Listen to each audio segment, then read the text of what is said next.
This is the case of Commonwealth versus Zillias. I'm going to expect appropriate decorum in the courtroom. That means there will be no outbursts, there will be no applause, there will be no talking, and there will be no other disruptions. There are emergency exits directly behind you, and to this side, to my right, and to your left. In the event we have an emergency, which we all hope we don't have. Counsel, if you would stand and introduce yourself to me at this time, please. We can start over here, it would be fine. My name is Rachel Eastland. My name is Addie Zacharias. Thank you. Counsel. My name is Daniel Cave. My name is Hunter Nesbitt. Gee Ogletree. My name is Bekah Hill. All right, thank you. Counsel, do you have any questions at this time? No, Your Honor. All right, any questions? Thank you. I know that we would entertain pretrial motions, but your procedure does not provide for that, so we will move on and ask the defendant how the defendant pleads to the charges against the defendant at this time. Not guilty, Your Honor. Thank you. At this time, we will have opening statements. Prosecution has an opening statement. Yes, Your Honor. Thank you.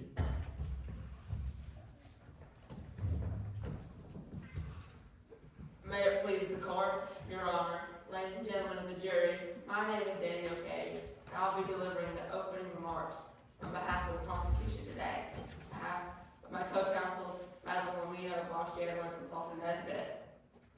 We're here today because Zillias is responsible for the death of Grace Hopper Bonnet because he allowed his greed to persuade him to order the lift of 2 wet roofing panels in hurricane-force winds. The defense will try to convince you that the collapse of the crane was not the defendant's fault. But as you'll see, the truth in the case today is that Mr. Zillias values money more than he values human life. When Mr. Zillias began his project, he was offered a reward of $25 million if he completed the project on or before October 31st, 2012. His first move was to hire Emerson Turnkin, the site manager. But when he discovered work was falling behind, he took complete control of the job site himself and began to cut back on all the safety measures. Because the defendant would receive bonus money if the building was LEED certified, he built and used custom roofing panels. These panels were heavier than expected and above the crane safe weight tolerance. Because of this, they had to get approval to lift from the city. And they had to get approval to lift from the city, which was denied. But Mr. Zillias, unwilling to lose the $25 million, proceeded with the lift anyway, fully aware it was illegal and dangerous, which resulted in the death of 2 innocent people. Our witnesses are London Packer and Emerson Turnkin. Mr. London is a former resident of Franklin Stretch whose home was taken without his consent of the defendant.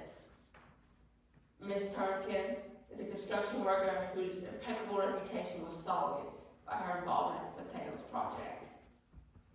Our witnesses will show that Zillias cut dangerous corners in order to speed up the project and a financial deadline, and ultimately the defendant is guilty of 2 counts of third-degree murder. The defense will try to convince you that the collapse of the crane was not Mr. Zillias' fault, even though he lifted it illegally in unsafe conditions without permission from the city. And they will also try to convince you that a squatter could cause the crane to collapse, because we will see the crane fell because Mr. Zillias ordered a lift of an wet roofing panel in extremely dangerous weather conditions. We will prove beyond a reasonable doubt that the defendant is guilty of 2 counts of third-degree murder. We urge this court to give the guilty verdict and seek justice for the families of Bonnet and Grace Hopper. Thank you.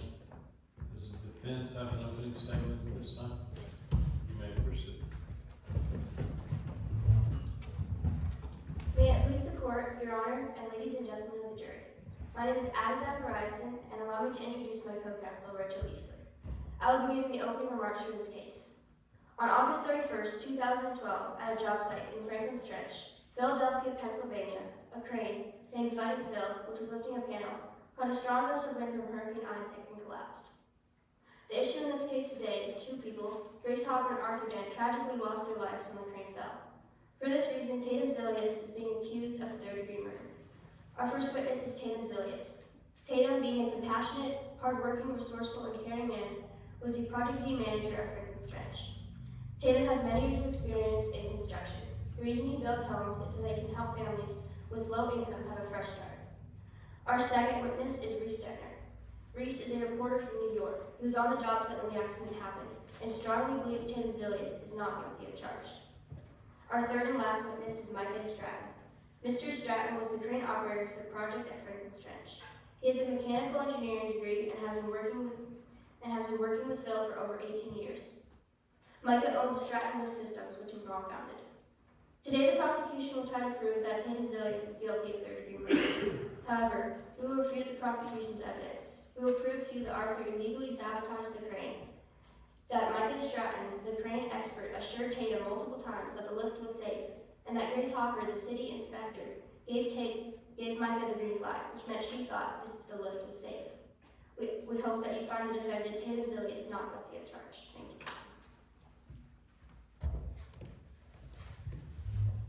Thank you. At this time, we will have the prosecution call the first witness.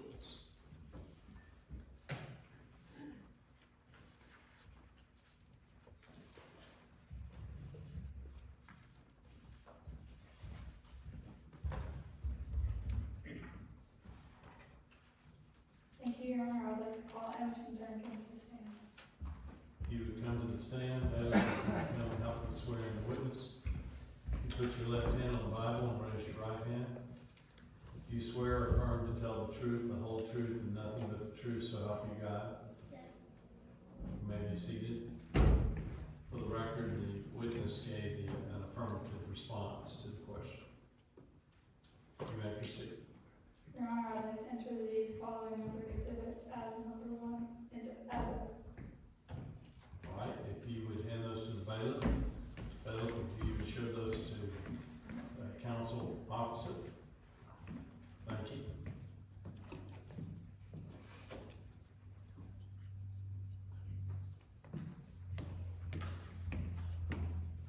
Thank you. And this is composite exhibit 1. It's the same document. It's exhibit 1. All right, thank you. You may proceed. During your time as site supervisor for Franklin's Trench, how many people were injured and or killed? 2 people were killed and there were multiple worksite injuries.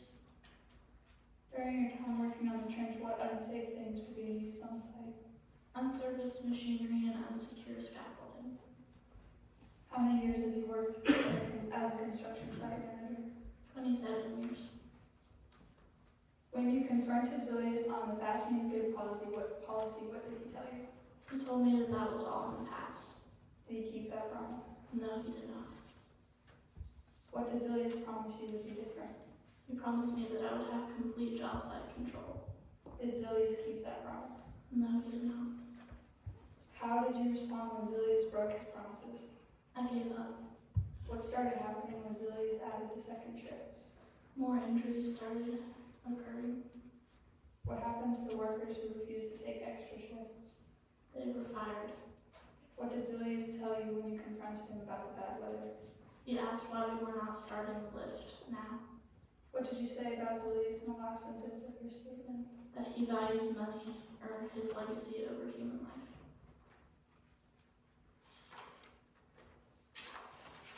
What did Zillias say about people getting hurt? He said that we can pay for it if we can pay for anything but time. How many times have you warned Zillias about the weather conditions? More times than I should have had to warn him. How much of the code did you follow before the lift started? The minimum amount of code. Can you please read the highlighted section A and B on exhibit 1?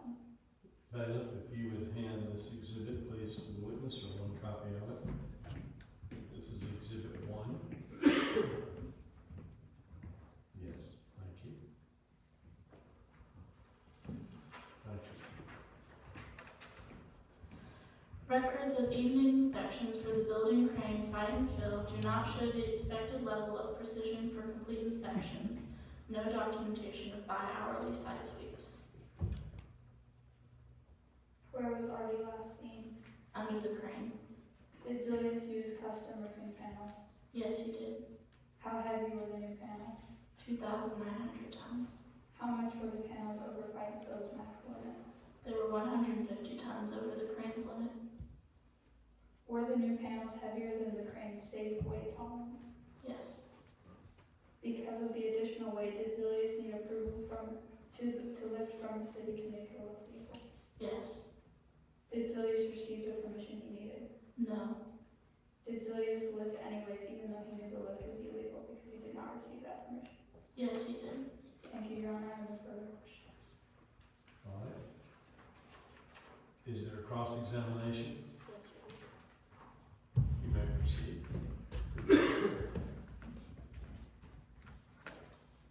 You met with London Packard, the leader of the squatters, toward the beginning of construction, right? Yes. When you did, London asked you to stop construction and move the project 2 blocks east, right? Yes. What did you do when London asked you that? I got mad at London. In May of 2012, you saw London and another squatter loitering around the job site, didn't you? Yes. And you didn't think it was important to tell Micah the crane operator that they were there? No, I did not. You admit to sorting mindlessly through the mail, don't you? Yes. Are you discontent with your job? No. No further questions, Your Honor. Okay. Bailiff, if you would obtain the exhibit from the witness and put it back on the exhibit table. Witness may be excused at this time since there's no redirect. Prosecution may call a second witness. For the purpose of this process, the witnesses may remain in the court. You may call your next witness. Thank you.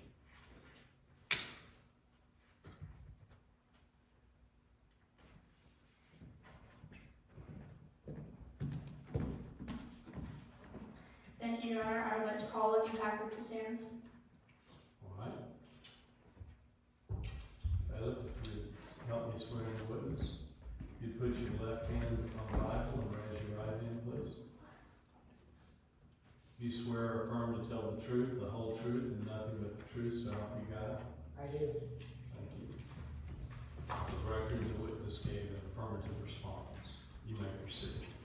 Your Honor, I would like to turn Exhibit 2 into evidence. All right. If you would hand it to the bailiff, bailiff, if you show it to counsel officer. Thank you.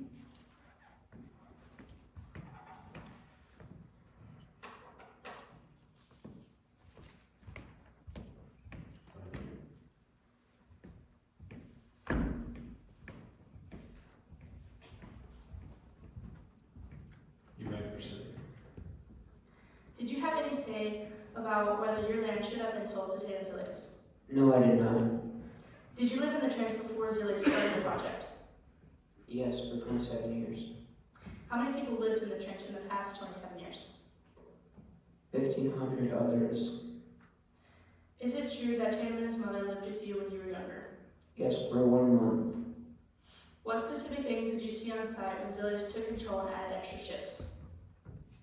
The incidents increased. I saw live wires laying in puddles, and one worker got his foot ran over by forklift, and one worker fell off a ladder and was carried off a stretcher unmoving. What did Zillias make Emerson do? Cut back to safety sweeps. Who gave Micah the last green flag before the lift? I saw Tatum Zillias steal the flag from Grace and wave it towards the crane operator. What happened after you were promised a meeting with Tatum? Instead of meeting Tatum, I met the site supervisor, Emerson Turkin. How did Emerson respond to you asking him to move the project up a few blocks? She blew up at me. Was Tatum offered an incentive payment if he completed the project on or before October 31st, 2012? Yes. Where did you find the letter from the city? In the trash. Who was it to and who was it from? It was for Tatum Zillias and was from the city. Can you please read the highlighted section A? Bailiff, you would hand the witness a copy of the document. That's it. Thank you. Bailiff, I instructed you inappropriately. If you would hand over the copy that's highlighted and take the other copy back. Thank you. Can you read the highlighted section A and B? Request to permit crane lift above engineering tolerances.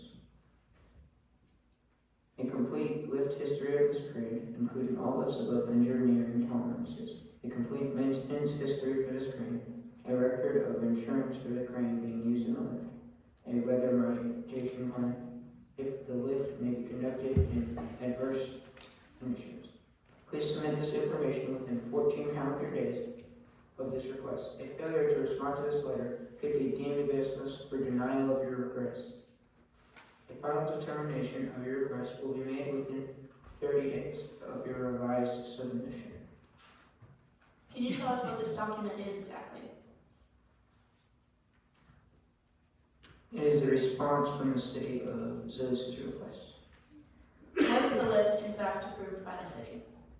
No. No further questions, Your Honor. Bailiff, if you take the exhibit and put it back on the table. If you need the witness to look at the exhibit again, you would just instruct the witness to do so. Okay, cross-examination.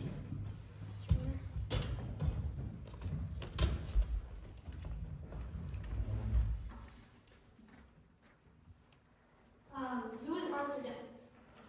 Artie Dent was a squad living in the trench. Did he have any mental illness? Yes, he was medicated for mental illness. Did this pose any concern to you at all? None of the squatters in the trench took him seriously.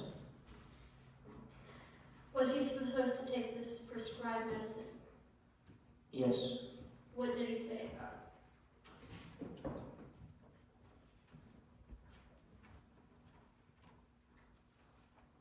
I do not remember. Did you meet with the site supervisor, Emerson Turk? Yes. Did Artie try to attack Emerson? Yes. What did you do about it? I got in the way of Artie Dent so that Emerson could escape. Is it true that Artie suggested killing himself? Yes, he mentioned it. Why? Why do you think he suggested killing himself? Objection, Your Honor. That's an opinionated statement. I'm going to sustain the objection in that it calls for a conclusion on the part of the witness as to the mental impression of the speaker.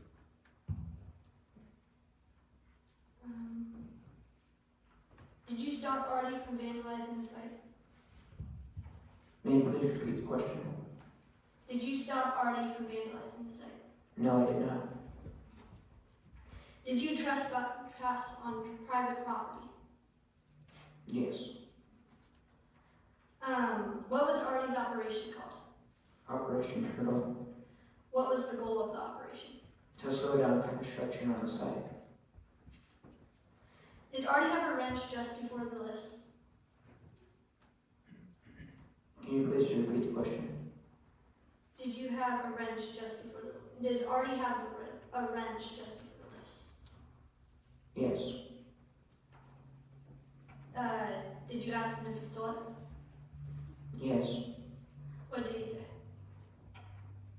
He said that it was on his land, so it's his wrench. Thank you, Your Honor. No further questions. All right. You may be excused. On the process, we do not have any. Does the prosecution have any additional witnesses?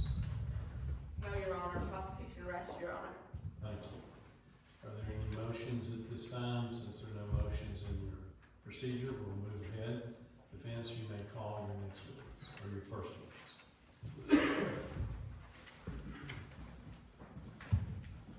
I would like to call our first witness to the stand, Tatum Zillias.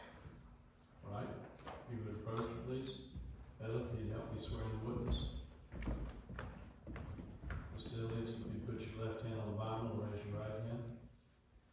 swear or affirm to tell the truth, the whole truth, and nothing but the truth, so help you God?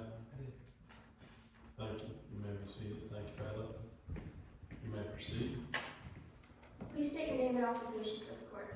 I'm Zillias, and I'm the site manager. What experience do you have in construction? About 10 years. What was your purpose in building so many homes? To help the common man. Were you given options for the deadline for the project at Franklin's Trench? Yes. How many options were given to you? 2. Which one did you go for? 2012. Why did you choose the second deadline option? So we would have more time. Why did you hire Emerson Turner? You can get things done fast and safely. Did you have permits to start construction? Yes. Did you put up a fence around the job site? Yes. Why? To protect the squatters and to protect us. Who did you hire to be the crane operator for the project at Franklin's Trench? Micah Estrada. Did you fully trust Micah to operate the crane? Yes. Why? Because he was a professional. Did you or take... No further questions, Your Honor. Thank you. Okay. Thank you. Prosecution, you have a cross-examination. Thank you, Your Honor. Did you cut the safety sweeps on the Franklin's Trench site? Yes. Did you notice when you cut back the safety sweeps, injuries increased? Yes. Once you knew the extra shifts were putting your workers' lives in danger, did you call off the extra shifts? No. Do you remember saying, I don't care if people can get hurt, we can pay for that, we can pay for anything but time to Emerson Turnkin?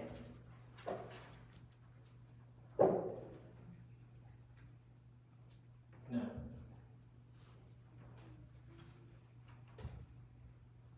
Did you hear back from the city concerning the lift? No. Did you order the lift even though you knew it was illegal? Yes. Did you know that the weather report changed? No. Did you fight with Grace when Mike was lifting the panels about whether you should continue? Yes. I'd like to enter the evidence, the memorandum of understanding.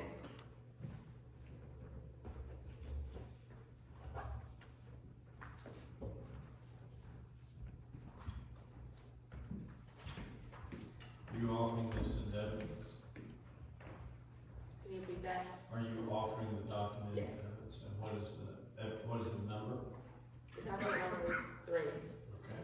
If you'd hand it to the bailiff, you show it to council officer.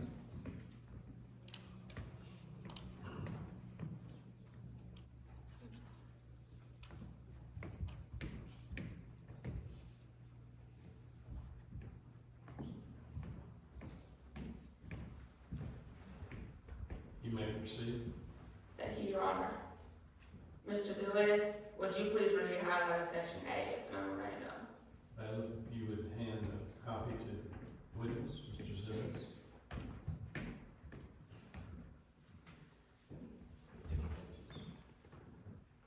Thank you. Thank you, Bailiff. All highlighted sections. No, just highlight section A. If the Franklin Trench development shall be deemed a LEED Platinum certified building document, it is extremely low environmental impact. Properties shall receive an additional incentive payment not to exceed $100 per family per month to operate Franklin's Trench development. Is the reason the panels were above the crane's weight tolerance because you wanted them to have no environmental impact so you could receive the incentive money? Yes. Please read and highlight section B. For its work in developing Franklin's Trench property, Project Z will be paid as follows. On or before October 31st, 2012, $25 million. Was your goal to finish the project by that date? Yes. Did you rush the project to meet that deadline? Yes. Please read and highlight section C. All work done by Project Z will comply with the applicable federal, state, and local regulations and building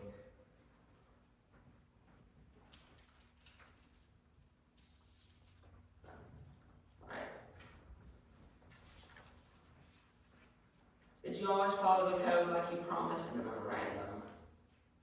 Not always. But I paid the attendance fees. Did you write highlighted section B? D. Yes. Tatum Zillias. Did you agree to sign this memorandum? Yes. Thank you. I want to know further questions. All right. Bailiff, you would obtain the document. Thank you. You may be excused. Does the defense have an additional witness? Yes, Your Honor. You may call the next witness.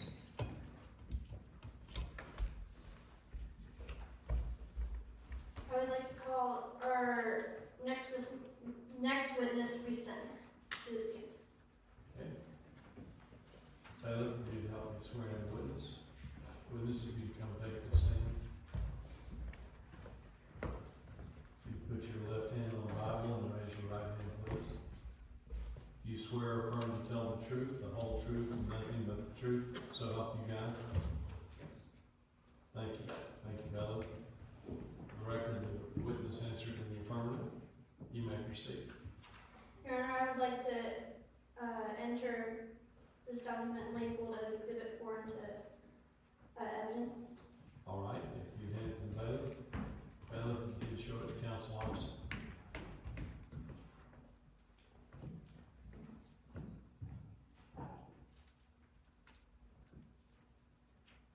Okay. Thank you. Will you please state your name and occupation for the court? My name is Reese Dentner.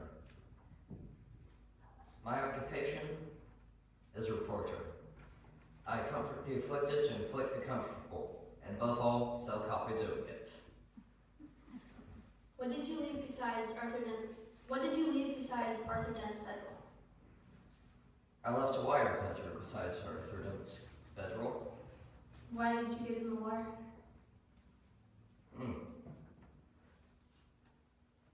I won't know.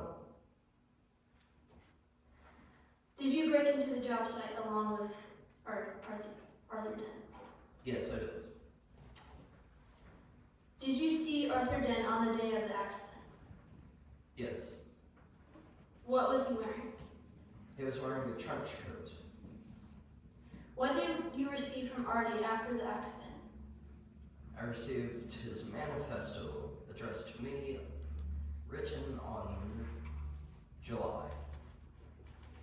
Your Honor, I would like to give the document to... All right, bailiff, if you would hand a copy of the exhibit, and what was the exhibit number? Number 4, yeah. To the witness. Witness Yes, sir. says exhibit 4 for the record. You may proceed. Will you please identify the document labeled as exhibit number 4? This is the master plan, my manifesto by R.T. Dent. Will you please read the first highlighted bullet point? The power of the wrench. And the second one, please. The power of people so downtrodden that there is nowhere to go but up. This wrench in the works will allow me to rage against the enemy machine. And will you please read the third one, too? The answer is simple. A trench coat martyr. Blood that will forever stain this strange project. A spot that can never be washed out. A mark on what will always be home to the trenchers of Franklin. Thank you. What was Arthur Dent doing just before the first lift? He was standing under the crane with his hands lifted up. Thank you, Your Honor. No further questions. All right. Bailiff, you may obtain the document, place on the witness stand. Thank you. Is there cross-examination or prosecution? Please proceed.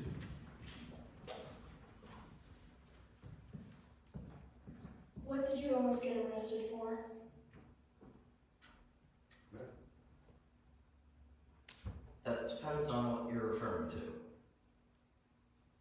Objection, Your Honor, improper character testimony. Without further foundation, I'll sustain the objection. Thank you, Your Honor. If you establish the appropriate facts, I may allow the question to be asked. It says in the witness statement. You need to establish this by asking questions. Oh, I'm sorry. What? You need to ask the questions to the witness that explain why there would be any relevance to the actions taken by law enforcement as to the witness. Can I skip the question? You may approach the bench, and a counsel for the defense may also approach. That needs you to walk up here. Okay. Come see me. Come on up here. All right, so what we do is if somebody has something they want to say to the judge, but they don't want the jury to hear it or everybody else, then you approach and both of you come. Everybody can hear if they want to, but I think we don't need it. So what was your question? Okay, you won't ask me the question, but instead of asking him that, you're trying to establish, you would ask questions about what he did that were in violation of law. And then you might ask what action, if any, was taken against him. And if there was no arrest, then it would be objectionable as to almost arrested, but it's not objectionable as to the fact that he broke law.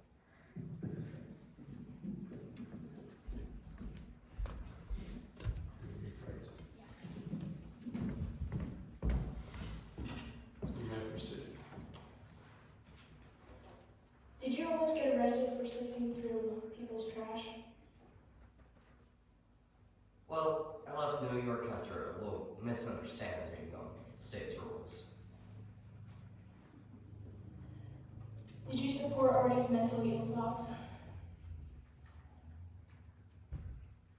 Could you repeat? Did you support Artie's mentally ill thoughts? Oh. Archie was mentally ill. Yes. Never knew that. If you were kicked out of the UK, why should we believe you are trustworthy?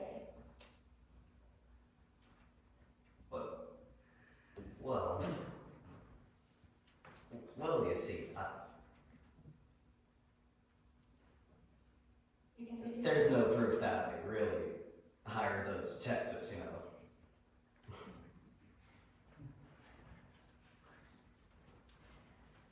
Did you help Artie break into the construction site by giving him wire cutters? Well, I left him wire cutters. What did you hear Tatum tell Emerson? Repeat? What did you hear Tatum tell Emerson? He said, something about time being more important than lives. Do you admit to trespassing on multiple of Tatum's sites? Yes. Did you purposely leave out a wrench for Artie to find and help him cut a hole in the fence? Wait, repeat? Did you purposely leave out a wrench for Artie to find and help him cut a hole in the fence?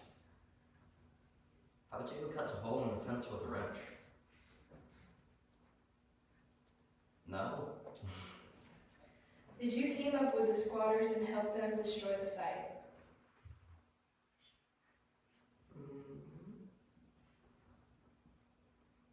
I never partook in any of the graffiti or moving around tools. Did you know about Artie's plan to destroy the site?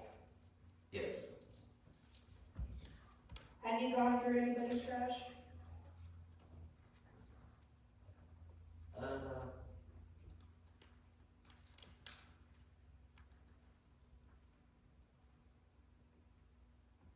Well, yes. In your report, Trench Warfare, you said that the lift wasn't approved by the city, and they sent a letter asking for more paperwork. Is this true?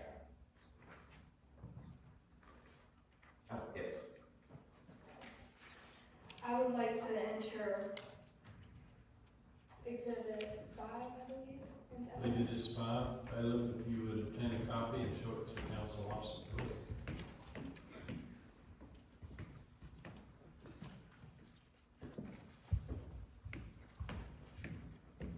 Thank you. That is all I have. All right. Cross-examination. Oh, that wasn't a cross-examination. We have all the witness exhibits, so the witness may be excused. Are there other witnesses that the defense calls at this time? Yes, Your Honor. Please call the next witness. I'd like to call our third witness, Micah Stroud, to the stand.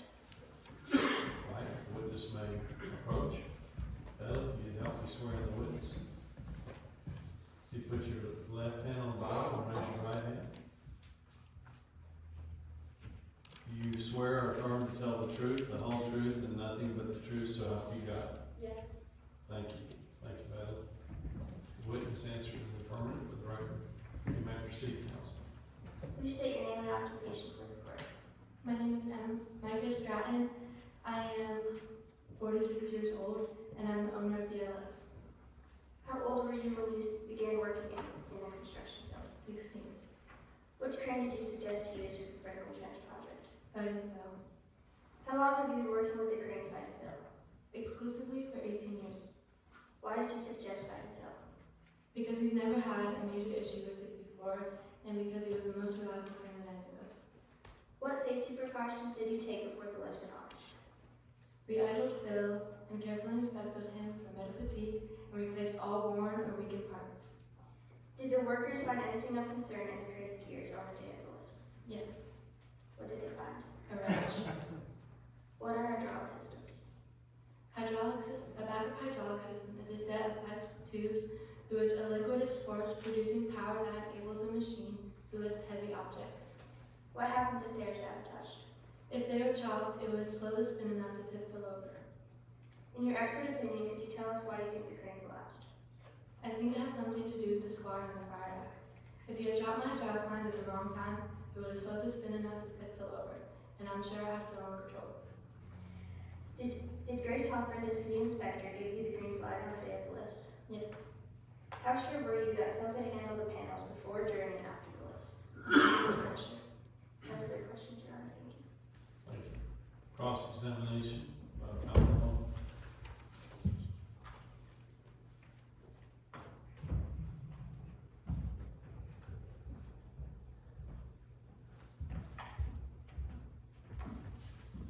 Your Honor, I would like to enter the following numbers, except number 6 and number 7 as evidence. All right, Bailiff, if you would obtain those and show them to council officer, please.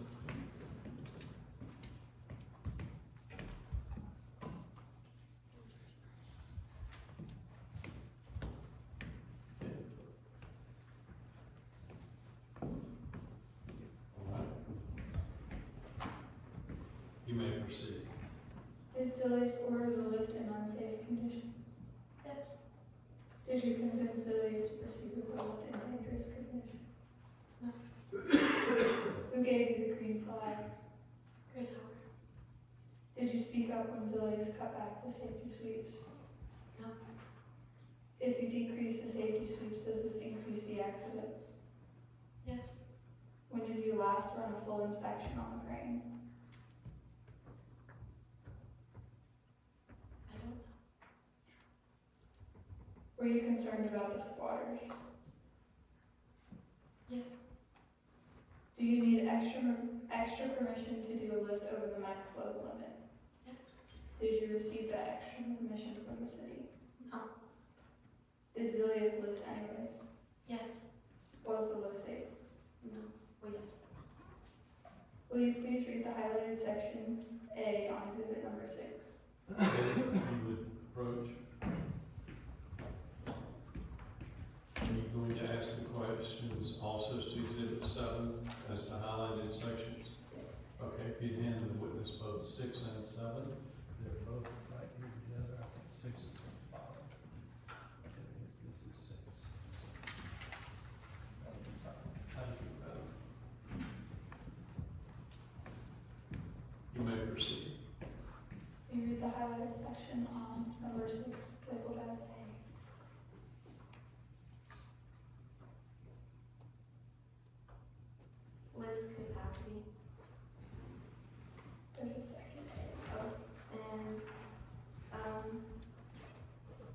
$2,750 maximum threshold. How much over the crane's weight limit were the panels? 2,900 pounds. Will you please read the highlighted section B on exhibit number 6? 24 maximum threshold. Will you please read the highlighted section C of exhibit number 6? 30 maximum threshold. Will you please read section B of exhibit number 7?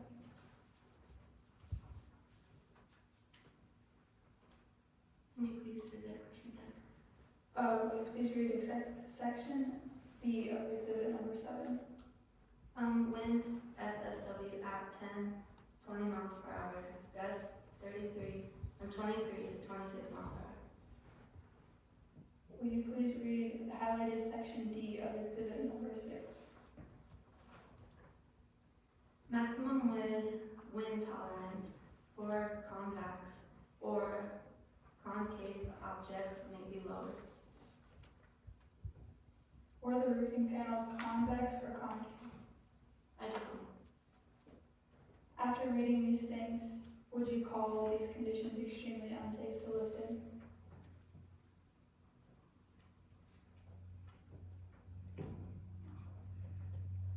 I don't know. Thank you, Your Honor. I have no further questions. Thank you. Tyler, you get the exhibits on the exhibit table. Witness may be excused. Does the defense have any additional witnesses?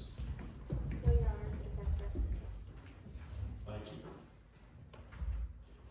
It's time for closing arguments. The prosecution has a closing argument.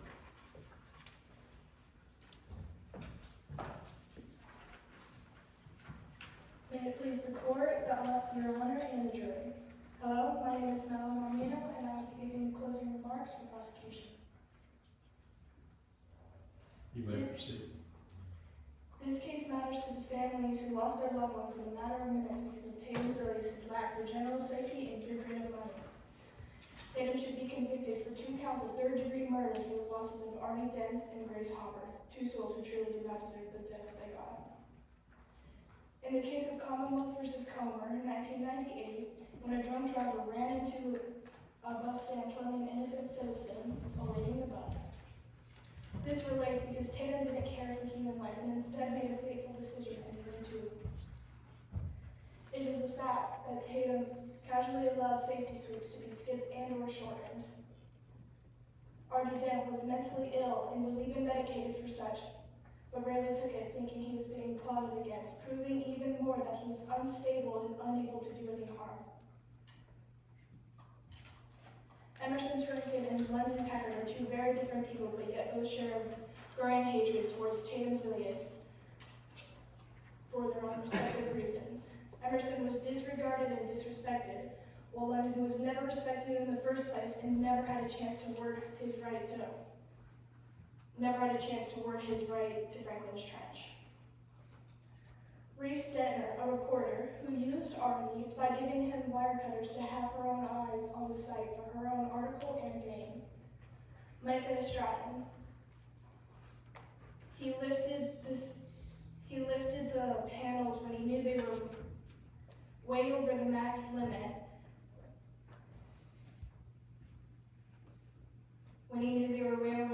Crane limit. He also knew he was never allowed access in the first place. Again, in the Commonwealth versus Comer case, Zillias didn't respect anybody around him. Neither did the driver when he carelessly got into his vehicle, ending a person's life and ruining their family's sense of pure safety. My co-counsel and I have proven beyond a doubt, through evidence, that Tatum was reckless, negligent, and hungry for money, and that his actions caused the deaths of Aubry Good and Grace Hopper.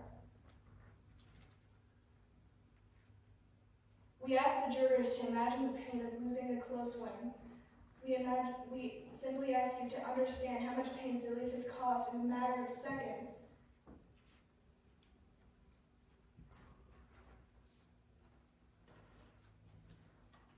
This is why Tatum should be found guilty for the 2 deaths of Grace Hopper and Aubry Good. Thank you, that is all I have. Thank you. Defense, closing argument? Yes, Your Honor. You may proceed.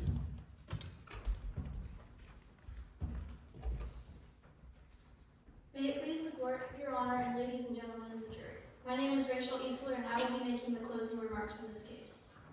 This case is crucial to my client because he is just like any man, the kind that tries to somehow or some way make the world a better place.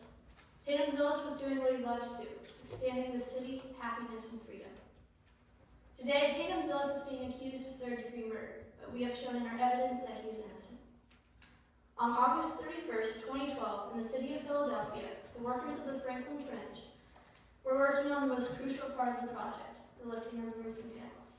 Mid-lift, a gust of wind from Hurricane Isaac struck the second panel, crumbling it into a pile of twisted metal. Buried beneath the wreckage were the bodies of Grace Hopper and Arthur Dent.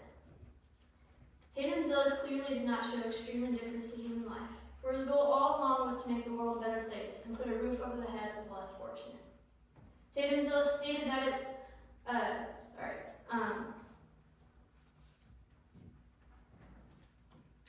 Tatum Zillias did not go for the first deadline because they needed the extra time and it was dangerous, proving that he cared about safety. And yes, Tatum was aware that the weather would be bad that day, but he did not make the decisions for the lift alone. The revised weather plan was not issued until 3:15 during the second lift. Tatum's focus was on the lift at the moment, not the weather report urging him to do more. Knowing all of this, Michael Strong and Grace Hopper gave authorization for the lift, and Tatum Zillias simply went along. It is evident that Arthur Dent, the squatter, illegally sabotaged the site. After Arthur Dent's death, Reese Dentner received a sealed envelope containing his manifesto, making it clear his goal all along was to kill himself to make it a whole lot more dramatic. You also heard a testimony from Michael Strong. He stated that they had multiple lifts over the max capacity that turned out a success.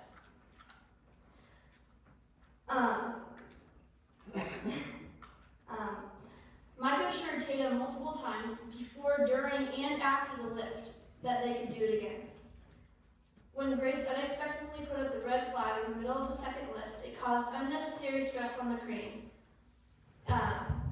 urging Tatum to dismiss the red flag.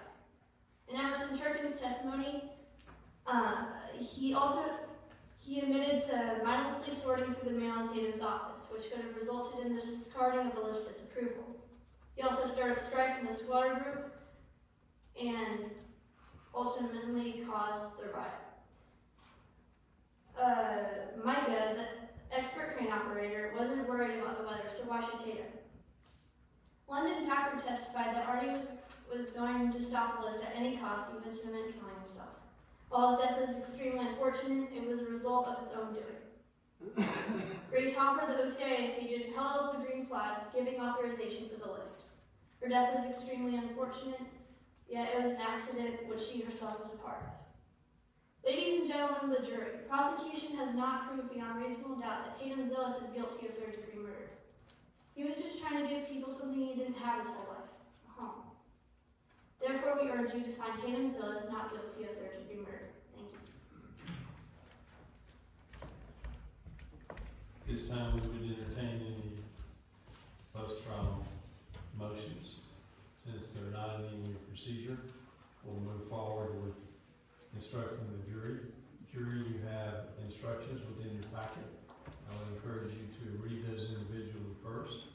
After you've read them, you should select a form, and then you should reach your decision and notify the bailiff that you've reached your decision. Bailiff, if you would dismiss the jury, you may follow the bailiff. Please take all your materials with you.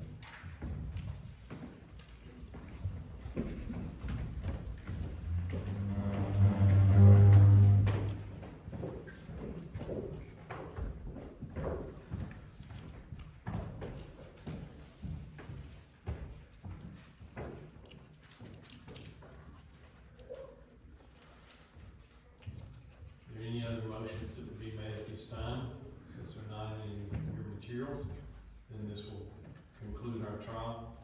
Thank you.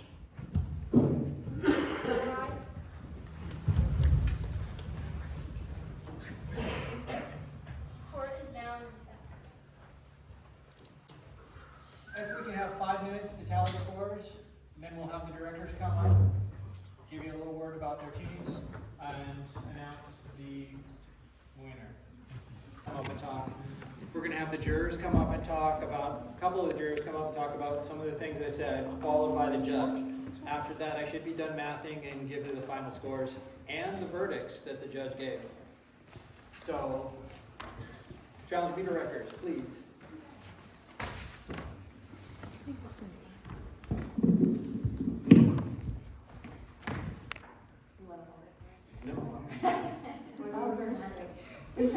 Oh, okay. Hi, my name is Natalie Kavazi. I am the Challenge Me Director for the Black Mountain community. And this is Thomas. He is the director for the Weaverville. Oh, sorry. Asheville. He's the director for the Asheville community. We honestly are so proud of all of you guys. You all did so well. I remember not long ago when I was doing my mock trial. So yeah, it's just beautiful to come full circle and to go from being in the classical conversations program to now getting to direct and watch my students do it. So yeah, I'm really proud of all of you guys. You all did an amazing job. It was awesome going from reading the witness statements for the first time to assigning roles to practicing and now watching all of you guys just kill it. You guys all did such an amazing job. I'm really proud of you. I'm Stephanie Mormino, and I'm the Weaverville Challenge B Director, and I agree, you guys all did amazing. This is my 3rd year hearing this case, and it amazes me how you all bring different things every single year. It's so cool. As directors, we don't instruct them what to do. They came up with all these ideas themselves. They built their case themselves, and we just sit back and have to listen in the background, and sometimes as a director, it's hard to not be like, look at this. But they put this whole case together, and they did an amazing job on both sides. So super proud of you guys. Yeah, just great job, everybody. I know they put a lot of work into it, ton of work, and ton of practicing, and so it showed, and it was awesome. Thanks. Great job. Yeah. Me and Mike. We're not. Yeah.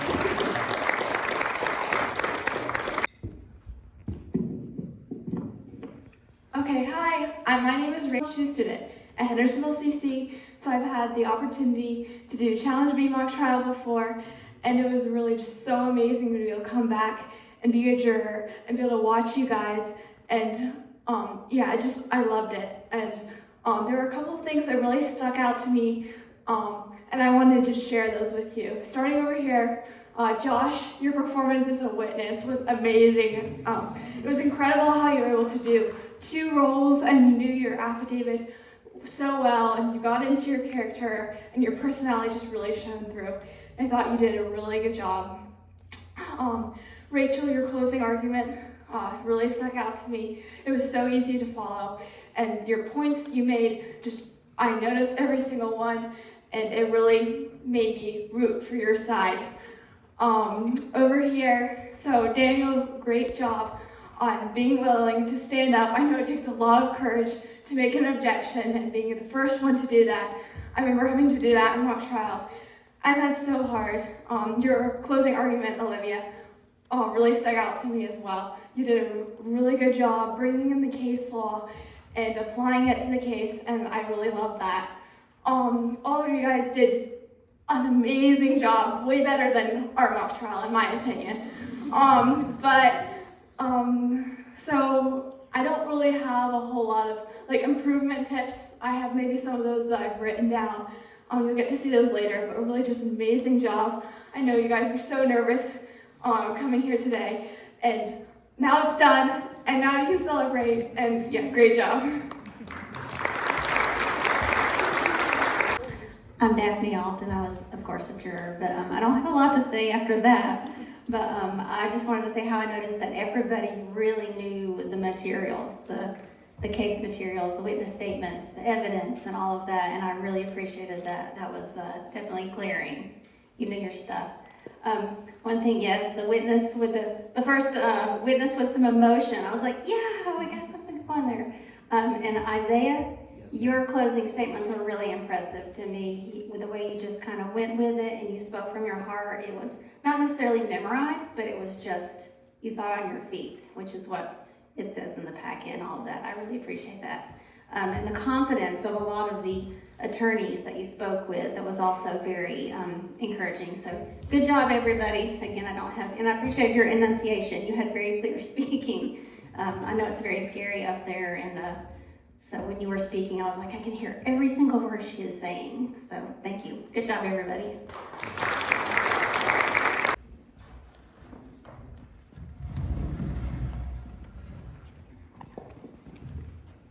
First of all, some of y'all have asked me if I'm a judge, and I was today, but it's kind of like the Holiday Inn Express commercials, you know, I'm not really a judge. I am a lawyer. I practice law in Mississippi, and I'm also licensed in Alabama. And my daughter works in the homeschool area, Emily Demetrius, so she told me y'all needed to have a judge, and I was here in Silva for my brother's retirement. He'd been at Western for 32 years, so he throws parties for himself, and he did that last night. And so we went to his party and had a good time. It was good for me to have an opportunity to make fun of him in front of his friends. So first of all, let me thank y'all for inviting me. I always enjoy doing this. My experience has been mostly a number of years ago where I did this largely in a public school setting. My daughter was on a mock trial team for a couple of years, and I coached it the last year. It's a little different situation that they have attorney coaches who do work with the team, so it changes the character of it from what y'all do. What you do is probably much better in that you're doing all this yourself, and you come up with your own theories and your own examinations and cross-examinations and objections. I thought that everyone did a very good job. The opening statements are an opportunity for you to pretty well have it memorized. I like to take an outline with me, so I'm not tempted to go back and read word for word, but I know if I'm leaving something out, and then I'll look back at it before I leave.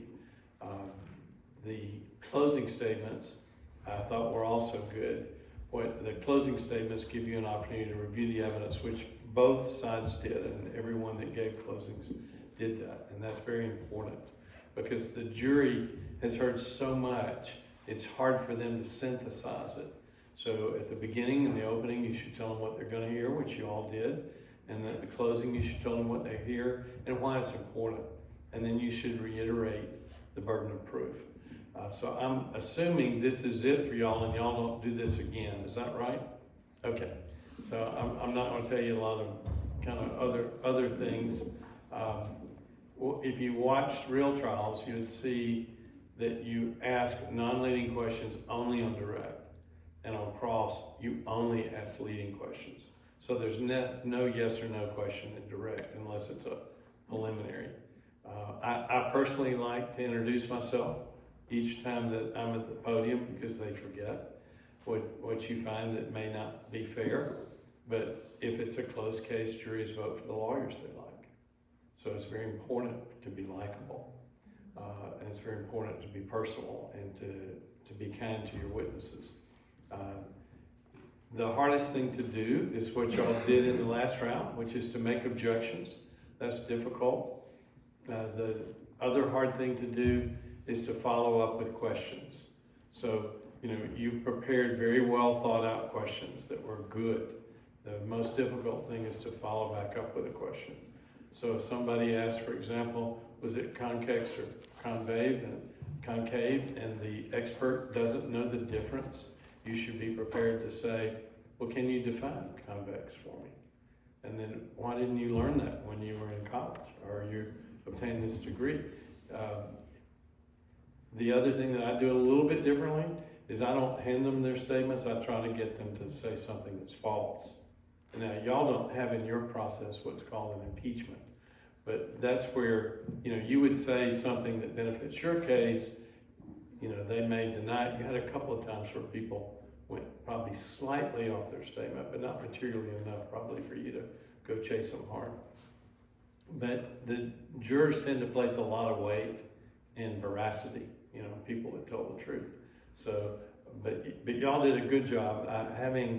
I didn't ever do this as a student, so I can't imagine how hard it would be.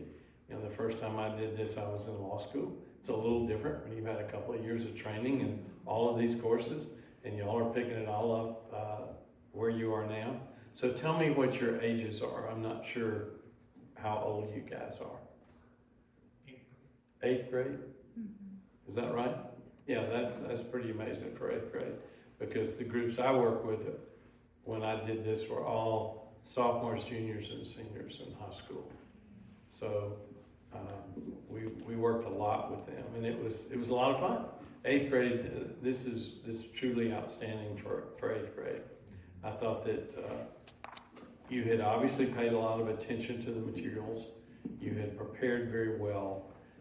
You will be surprised if you watch court. There are a lot of attorneys who won't have prepared as well as you did. And a part of that is because they may be just given $500 or $1,000 and they got to go in and try the case.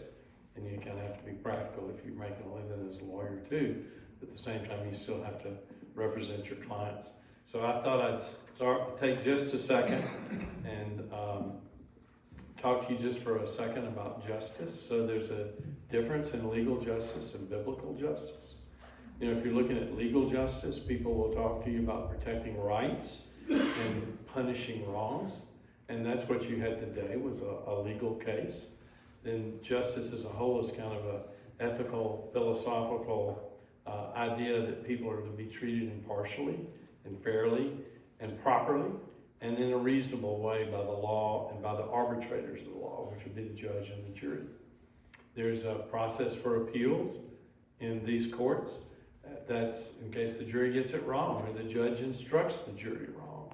There's ways to continue to address that. And you do that. You're a state court. One thing that was a little unusual here is it's called Commonwealth, and that's because it was in Pennsylvania. You know, everybody else is a state. They're a Commonwealth. That's just welcome to Pennsylvania, right? So that's a little bit of how justice works in the legal setting. Now, when you get to the biblical setting, you know, justice does talk about a strict adherence to the law, but it's God's law. So it's different, and it's also a part of God's character. So anytime you're talking about justice, you're looking at the character of the God. And, you know, as to the Lord, we know that the Lord and God are going to be the judge of all the earth and the judge of all people.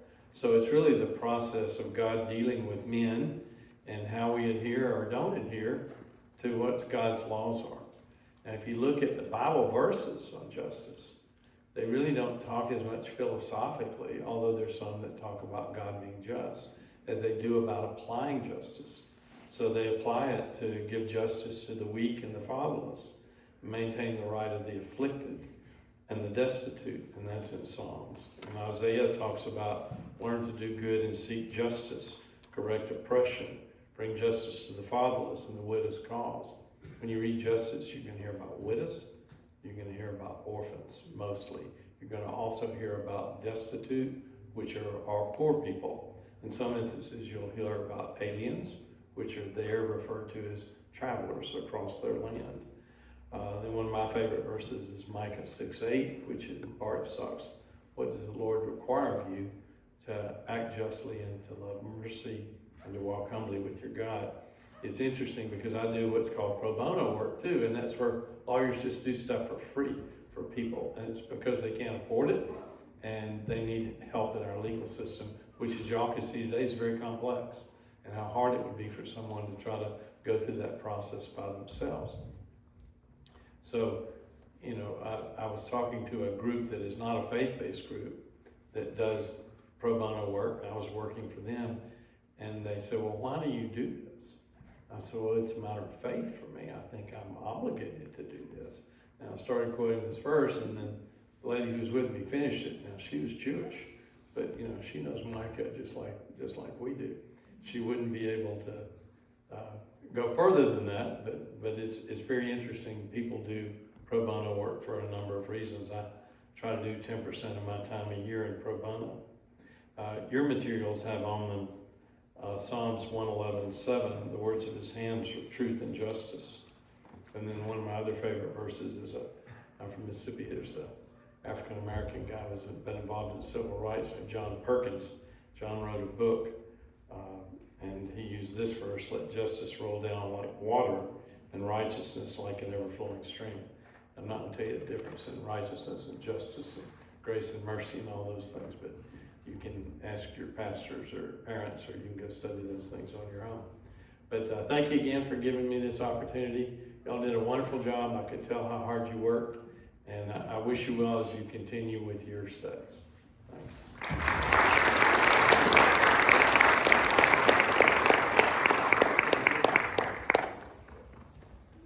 Okay. So thank you all for coming and witnessing. To the students, you guys did a really, really good job. So these scores, I've got scores for the teams. That is scores based on what they did, their presentations, how they prepared, thinking on their feet, especially on the defense part. The scores reflect their actual performances, and they were actually pretty close. Unfortunately, Black Mountain took both. Now, this was a court case. We had somebody sitting as a judge. He did pass a verdict, and he chose for the prosecution both times. So for the court case, when you guys were the prosecutors, you got it. When you guys were the prosecutors, you got it. So good job on that side. Keep up the good work. Remember, this is not all the arguing is about just for the law. Use these skills to present God to unbelievers. Logically, with empirical evidence, so they don't have doubts. That's what these skills are for. Again, thank you all. Good job.